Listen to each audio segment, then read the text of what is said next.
so introduce yourself, man. What's your name? How's it going? My name's LaRon Worsley. What do you do? So I'm in the Navy. I'm a nurse in the Navy. I'm a nurse corps officer to be specific. What made you join the Navy?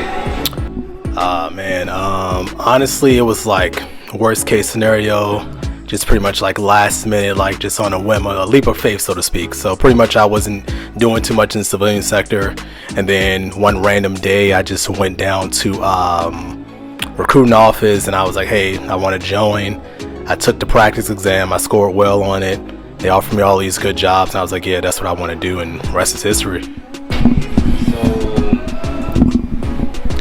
how long was the process from joining the Navy, getting established, and then becoming a nurse? Oh man, it was a long process. So it took me a total, to do all of that, it took me a total of probably, so I joined in 2000. I've been going on 19 years. I joined in 2005. So I didn't become a nurse until 2021. So that's how long it took me. So what are the pros from being a nurse in the Navy? Well, just right what everybody want to hear, like the pay. The pay is going to be better, right? Because you're going to guarantee get benefits. You're going to get the health care. You're going to get the dental. You're going to get pretty much like all the good health care where you can get surgeries and stuff like that, like free of charge, so to speak. Also the ability to travel on someone else's dime, because the Navy are paid to send you everywhere you need to go. So I was stationed in England, I've been stationed in Hawaii, I've been to tons of countries, all on Navy's dime, essentially. So I think that's like the really upside of being specifically a nurse corps officer in the Navy. So what are the cons? The cons, I would say every 2 to 3 years you're due to leave and go somewhere else, like PCS, or go to another command. And sometimes you don't always have control over that. So because of that reason, I would say that right there kind of like eliminates as much flexibility as you would have like in the civilian sector, where you choose what state you work in, you choose what hospital you work in. Whereas in the Navy, you essentially go wherever they need you. I would say another con would be deployment. Deployment is another con. Like I've been, like when I was enlisted, I'd done a lot of deploying in my first 12 years in the Navy, and I would say you never have a choice in when you deploy. They can just one day say, hey man, we got to send you to Iraq. Hey man, we got to send you this place. We got to send that place, and that's it. You have no choice. You go. So that is definitely a con. Let me ask you this: if you could do it all over again, what would you do? So this is a loaded question. So if I could do it all over again, I would do it the exact same, only because I met the people who I've met. And I've learned things that I don't believe I would have learned had I would have did it a different way. If I can give any advice to anyone looking to join the military, I would say finish college first, get your education, and then come in as an officer. You're going to make more money right away. You're going to be utilized to your full potential.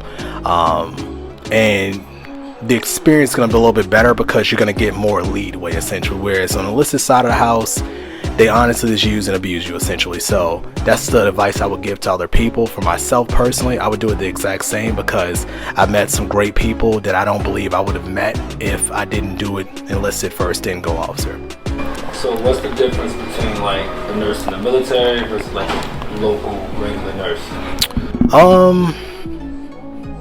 I would say the population of people that you care for. So in the civilian sector, you're dealing with a more sick population, because you're getting everybody: homeless people, people with kidney failure, people who are chemo patients who just said, I don't want to do, my chemotherapy anymore. You're getting everybody. Whereas in the military, you're typically dealing with military members and their families. So because of that, as a military member, we have to have a certain level of healthfulness anyway about ourselves. So we have to, try to eat well, try to exercise and all that stuff, take care of ourselves, because we have to take a exam or physical fitness test once a year now. So because of that, you're not going to really see really sick military members, or even family members of military members for that matter. So the population is definitely a lot sicker in the civilian sector. And what's the craziest experience you ever had? Oh man, I would say actually just recently we had and we don't usually see them at our hospital like often, but just recently we had 3 people who got shot within 3 days. Yeah. Excuse me. Yeah. So and 2 of them came on the same day, like back to back. Like we got one call, received the patient in there, and then essentially we did everything we could for that patient, and then before we even got done with that patient, the next ambulance was coming in with another person who had been shot as well. You were regular civilian?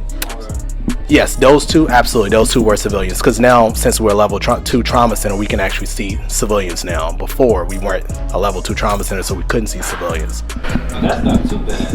I mean, I guess. No, it's not too bad. I mean, it's just one of those things where, it's just back to back, So, absolutely, yeah. So my last question is, man, is it worth it? Is it worth it? Would you recommend this to the people? I would honestly, no ifs, ands, or buts about it. Like I said before, just if you did want to go nursing, whether you did it in the civilian sector or in the military, I would say just make sure you can get through the arduous process first. 'Cause I mean, you gotta take all the prerequisites first, then you have to apply to nursing school, potentially not get in, and then reapply again potentially, and then you got to go through the process of actually going through nursing school, which it's it's a process. It's like anything else, so it requires hard work. So but if you have the discipline to do it, or you have the passion to do it as well as the discipline, anyone can get through it, in my personal opinion. So I would without a doubt recommend becoming a nurse, whether you do it in the military or you do it in the civilian sector. And what is the salary range? The salary range, so it's a little different because the way it works in the Navy is based off of longevity as well as pay grade. So for me, I make a pretty handsome salary because I've been in for so long, but also because I'm an officer. In the civilian sector, I mean, if you do travel nursing, you can make 6 figures doing travel nursing, but you're always gone from state to state, wherever they need you essentially, and you don't get benefits with that. So essentially, you can make, let's say, $50,000 in 1 month, but you don't get any benefits. So because you don't get any benefits, it's like, well, you might spend how many years are you going to do that for, right? Whereas all the military members, from day one, we get benefits and we're working towards retirement. We put money away into our TSP. A lot of hospitals don't really even offer any more 401ks for patients, for nurses anymore, right? So because of that kind of hinders the thought process of being a nurse in the civilian sector too. So I would say civilian sector, you're definitely going to make more money overall, but you're going to lack the benefits. If anyone have any questions, where can they reach you? On social media or? Oh man, I actually don't have any social media, man. Yeah, I know. I got. Is that okay? Yeah. So my email is Laron Worsley1. So that's LaronWorsley, the number 1 at hotmail.com. So is it worth it? Yes or no?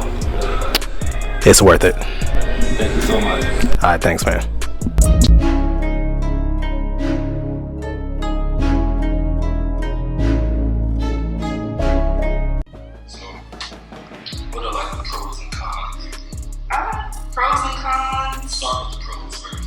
Pros. I mean, you're doing something good to help people. And maybe it might be more than that. Because you be 60, 40 years. If you think about it, because it's not just the child, it's you. You got to take, as a parent, you got to take care of them. Man, God coming through for all of us. We don't know how we doing it, but we making it happen. You feel me? Look. Hey, everybody stay blessed. Never stress. Always get the